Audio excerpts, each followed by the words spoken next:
bring that kind of light.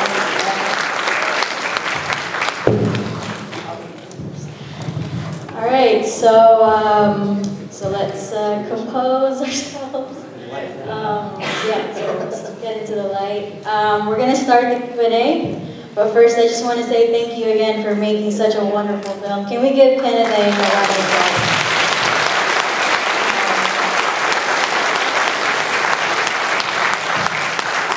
Yeah, I mean, it took most of my life to really get to realize the sacrifice and the struggles that my father, then I started thinking all the other ancestors. Like, whoa, I can't handle this. So it's really a tribute to all the people that have paved the way. If you think about it, we're the culmination of generations of effort. Life 5 generations ago, life was not so good.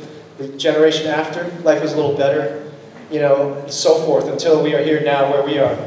We are so lucky to be able to have the opportunities we have, live the life we have, to be able to chase our dreams. I'm just, hopefully this film, we can bring people together so we can have more dialogue with our elders and also bring young people together, expose young people to elders more, create real relationships. All right, so I'm going to start off the Q&A with some questions for you. So what was the process of making the film? The process, making the film, shooting was very easy. I was very lucky. I got this. I applied for this Guggenheim Fellowship, this grant that this foundation grants a few hundred artists every year. It's about $50,000 to make this film. So this film that features Toisanese, our dying language, this is not like a big mainstream film. This would not be possible if there was no support like that really gave me a chance. Coming from a poor family, this is just a blessing to something like this can exist. So, it's so meaningful to be able to share that in San Francisco, Chinatown, with the largest Asian community outside of Asia, really. Oldest Chinatown in America. It's just extremely meaningful for me to be here. It's been an 8-year journey. Ran out of money the first year. I'm like a drug sailor, I spent it all. So I came back and I had to, figure out how to make ends meet, freelance, pay the rent like everyone else. So doing this work is a privilege, and And I forgot to mention CAM, Center for Asian American Media. There's Stephen Gong back there. Thank you for your support.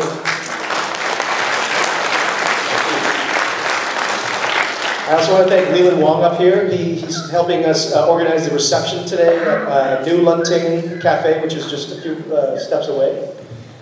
So let's open it to questions. Sorry. Right. Okay. So does anyone has a question? Some say Gong Zhong Man. Okay. Gong Do Din.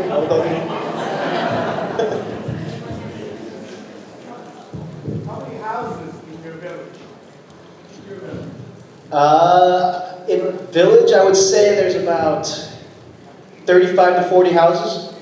How many are still living there? I don't know exactly, but I saw some families, maybe like 6, 7 families still living there out of like 40 houses. So yeah,我哋嘅村仲剩30maybe 40個屋，嗰啲屋啲人都走咗，yeah 走晒，而家仲剩7個家庭，耕田。One more question. The village that's within there, the paved. Oh, okay. Returning to the village with the paved road. Going in is okay, right? Yeah. Along the one village to another village, was that all paved? Yeah. Nowadays, there's roads, cement roads, highways, but going from village to village, there are these small trails that they're not dirt roads anymore. So yeah, 喺鄉下而家有啲路，用啲地嚟。Yeah, so help me out here.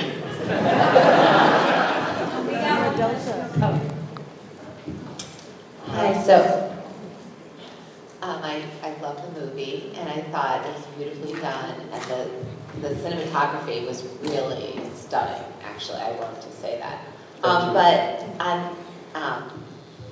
In addition to how moving I think many of us felt by the movie, especially the ending, one of the things that I really was reflecting on a lot kind of throughout the film, and I have immigrant parents myself, so I understand, there's the history of when, there's a downward class movement oftentimes that immigrants experience here that they don't think that they're going to experience, and the whole dream is to move up, but often happens. And there's this really sense of being devalued in this country, which is so driven by this capitalistic understanding of how we value human beings. And China itself, after moving towards capitalism at such an accelerated rate, it was very palpable with the family members speaking there about how value of people in life, how you look at your life, is very much tied to your economic status. And obviously that story came through so much with your father.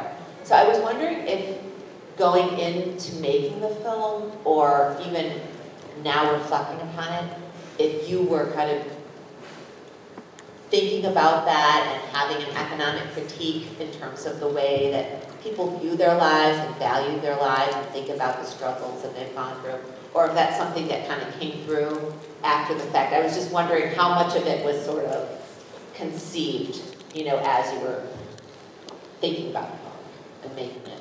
Yeah, I mean, as someone who's always felt like I was not good enough, or that I wasn't being valued in America, I feel like our Chinese experience here is a fight for inclusion, a fight for being considered as part of the whole. So for me, I mean, the process really taught me that the path to the American dream is really through education. I was able to chase my dreams and, have a little mobility. I'm not filthy rich or anything, but like able to chase my dreams and be who I wanted to be, make a choice.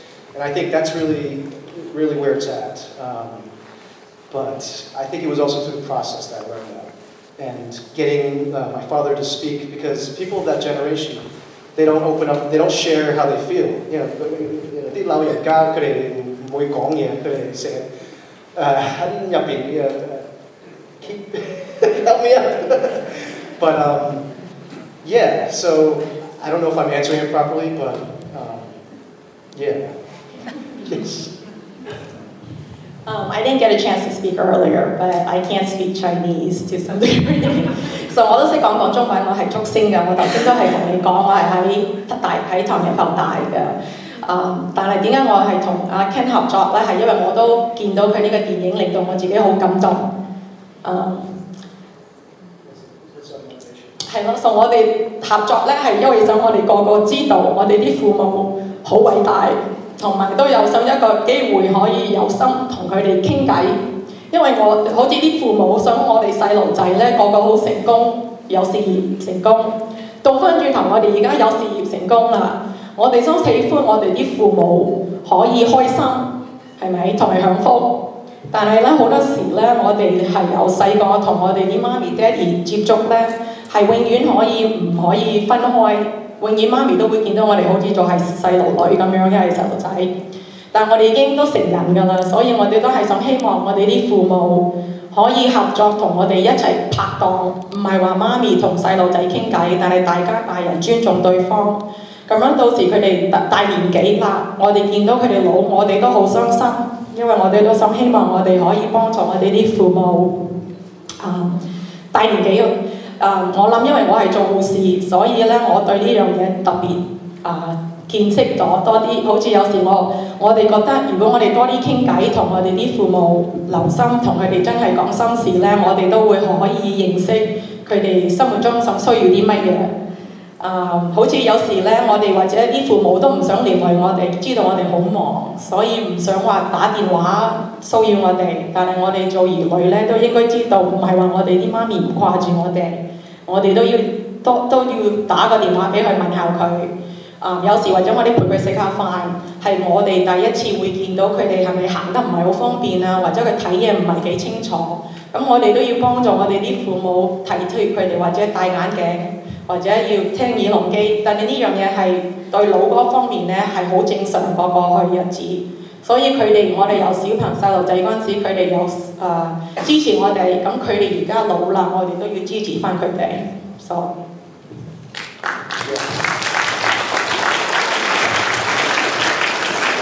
Okay, so, hi Ken. Hi, My Professor. name's Matthew. Honored to meet you. I'm a psychologist and a psychology professor, so I apologize, don't hold that against me. And again, I just want to stand up and applaud you.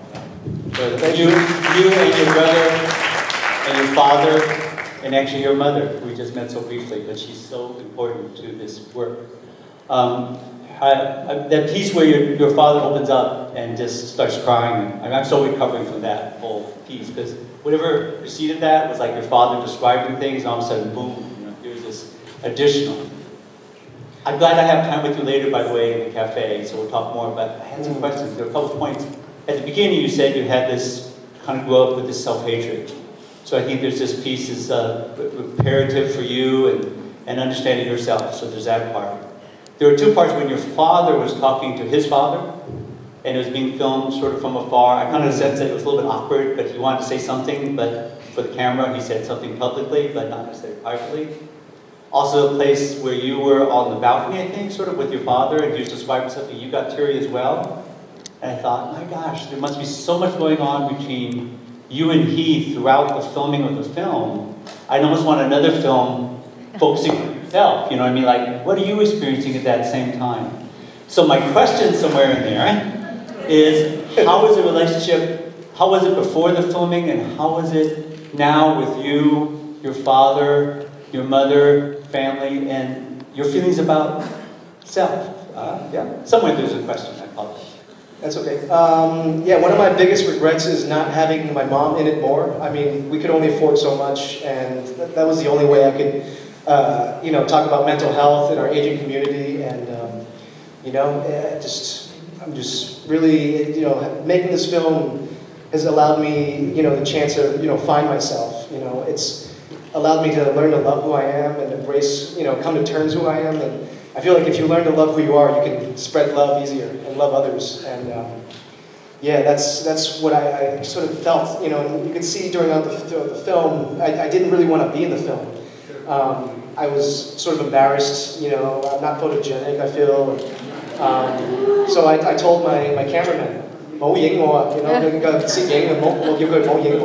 film me. And luckily, he didn't listen to me, He kept stealing shots, and, we kind of struggled with the way we wanted to tell the story. But a lot of it had to do with making my father feel comfortable, to be normal, to not perform, but just to be himself. And I think that's the biggest gift to the film, is to be able to tell this non-traditional documentary as a story, this journey. The emphasis is in the moment, like a lot of docs, they talk about the past, they interview people, sit people down, and you're covered with images, but I really wanted to be in the moment, because the film's essentially a series of moments leading up to the moment of realization. And that's, my hope is for the audience to be in my shoes, to feel that moment with me, my realization of my ancestors' sacrifice. And being on the roof was another part of the realization. I couldn't speak words. I just didn't know what to say. I was just overcome with emotion of understanding. And that's why we put a big emphasis on the music too, because what we couldn't convey in the words, we tried to make some good music that really conveyed the emotion, the journey. How was the relationship with your father? How's that changed? Yeah, me and my father, we couldn't be better friends. As I was growing up in Boston, I would just brush him off, not really have any conversations of substance, but it's allowed me to be friends. That's kind of every kid probably wants to be on equal footing with their parent, and to really get to that place, it's such a liberating feeling. And if I can get younger people, that's why we are working together. We get younger people to engage with the older. Imagine the kind of society we can have, or community we can have, like people don't get forgotten, and yeah.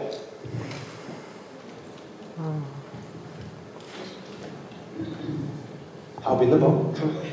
Hi, I just want to say thank you. I really, really enjoyed the film. It brought tears to my eyes, and I just want to, stop and say, thank you for doing this, because I think as a young person, I struggle with connecting with my family, and my parents particularly.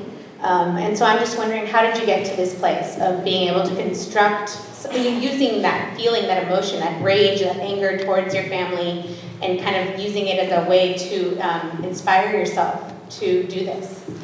Yeah, I mean, I'm a believer in using film as part of the transformational process. You know, the privilege of being a filmmaker, it's so great. You know, like, I could be doing anything else, but to use the position that I'm in to try to be practical about it, to work on myself. You know, like I was lucky to get a grant, but to be able to spend time with my father as an adult, to document it, to hopefully use it as an educational tool one day for other people. Maybe other people can get something out of it. It's a dream come true. It's been like an 8-year journey. We've done a year of film festivals. We were on PBS for a few months, and now we're just trying to go to museums and communities and spread it to people that don't get to see it. Hi. Hi. Just one comment and 2 questions. One question is rather personal, so you don't have to answer it if you don't want to. The first comment is, you seem to have allowed a lot of smoking in your film. Yeah. I try to lecture my father. He doesn't listen to me. He didn't listen to you. 佢聽我爸爸成日食煙。 Yeah, okay. But, all right, so the comment is that I'm rather sorry you let that happen, because coming from a medical family that has fought the evils of smoking for more than 60 years. Wow. Yes, and we have now succeeded in countries like the United Kingdom and Australia, where it is banned, so that within 12 feet of an eating place, you're not allowed to smoke. Wow. So that it's, you are a pariah if you smoke. And so I hope that in future, when you make another film, please ask your actors Stop smoking. to stop smoking, or say you won't film. Yeah, I mean, it's You know that the evils of smoking is so bad that cigarette companies will pay actors so many thousands of dollars to take one smoke. wow. It's a documentary, it's not a film. Okay, so is there a Okay, question? so the second question is, thank you. No. I didn't want to tell my father how to live his life in this Yes. non-scripted film, so that's kind of neat. And part of what we're out to create is to create a space for people to feel comfortable in sharing, because it's already very challenging for the Chinese community to want to voice or share anything, because many, as you know, we keep things to ourselves. We don't like to air laundry. And so, what we're trying to create is that for our generation at least when we grew up in Western culture, where we pride ourselves on independence and freedom of speech, we need to try to help impart that on our parents who've been sort of suppressed. And so for us to want to share more, we're hoping to create that space that they will feel vulnerable enough to share with us. And so I can see why you didn't want to censor your, 我講到好多次，但係佢唔聽我講。I've said it a few times, but he doesn't listen to what I say. This one is the personal question, and you don't have to answer it. There's something called situational mental health. Did living in America contribute to your mother's illness? See, I wonder if, because it all happened when I was in high school, and it all happened after menopause too, and she was paranoid and she was frustrated at work. She felt like she wasn't getting promoted, so she went on this spiral of being paranoid and thinking so much about and being frustrated. And I have a feeling that could have had to contribute to her mental health. So, this all happened in high school, and I was the kind of kid that lied about where I lived. I would get dropped off. I was so embarrassed about my own family, like, how can I use what I have now to bridge gaps, bridge understanding? Thank you very much. I'm humbled by your answer. Thank you. Okay, so we have time for one more question, so. Wait. There's people back there, no? Okay. My name's Roger. First of all, I want to thank Elizabeth for inviting me, my family, my friend here. And thank you for the documentary. That was really powerful. As I'm speaking to this mic right now, my mom's telling me don't talk on the mic. She's a little embarrassed. But in regards to before you making the documentary and afterwards, what do you think was missing in your relationship with understanding your parents and coming here? I mean, I just never took them seriously. My father would always tell me the story about walking for 7 days and 6 nights. And I'm, yeah, right. You know, 我嘅爸爸成日都講呢個故事俾我話你講大話，你成日想我食啲菜啫，嗰啲咁嘅嘢。So I thought he was giving me a guilt trip. So, and you know, as a young person growing up in Boston, you know, you're preconceived about not being bullied. You want to be fitting in. I went to a really prestigious high school too, so there's all that pressure to do well and, you know, get to the next place, you know, college. And I was never home. I was that kind of kid. You know, and my parents encouraged, go out and do as much as you can and, you know, assimilate as much as you can. And in doing so, I think something was sacrificed. And getting educated, going to art school, going to make films in other countries, and, you know, I noticed my body of work, you know, why am I documenting communities that are not even my own? Why am I doing this? So I was sort of subconsciously running away from my own heritage and culture. So, you know, how do we embrace who we are? You know, it's like a deep identity thing. You know, I notice the young generation, you know, they're sort of similar, have the same experience. You know, they're sort of losing sight of where we come from. You know, who we are and the struggle of our ancestors. And I feel like if we can, you know, move forward with all those things in mind, you know, I think it's a good thing. And yeah, it's, I don't know. I think you do very well. Ken, I'm Sue Lee. We have Oh, Sue! Nice to finally meet you. I'm Sue Lee. I'm Executive Director of the Historical Society. Thank you. It's really been our privilege to present this today in this theater, and unfortunately we can't stay.